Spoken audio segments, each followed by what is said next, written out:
I am glad you're expanding your repertoire of torture.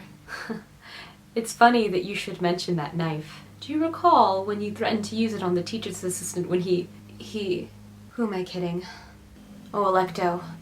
Something terrible has happened. Not the penguins have mutated to elephantile size and will only eat gophers horrible. Or even the slaves are happy and skating in my kingdom horrid. I wish that it had been anything else than what actually happened. If you recall, I cut my last video short.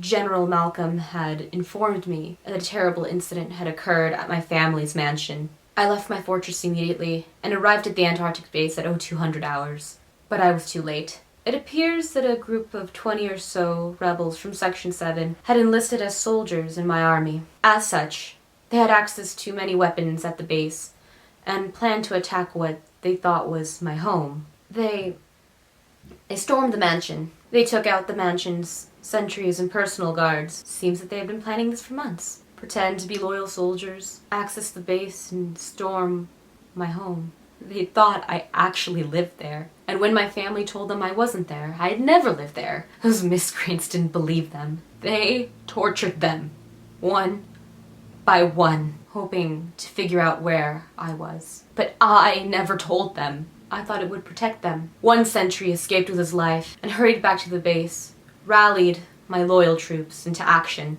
They captured every single one of the rebels, but not before those plebeians killed them. General Malcolm ordered the soldiers to hold the rebels until I arrived. As I stood over the lifeless, bloodless bodies of my family, I blacked out. When I woke up, I was lying on the ground, my head cradled in Malcolm's lap. I tried to speak, but as I did, I tasted blood and iron in my mouth. In fact, I was covered in it, head to toe.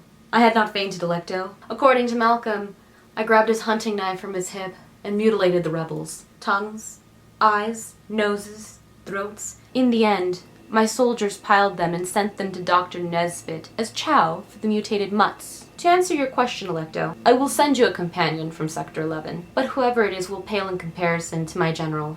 And no, you can't have him. He's all I have now. You're probably wondering what I will do to stem me another tragedy like this. Even with all of them dead, I have no doubt that news of this little coup would get back to Sector 7. Except, would you look at that? Sector 7 no longer exists.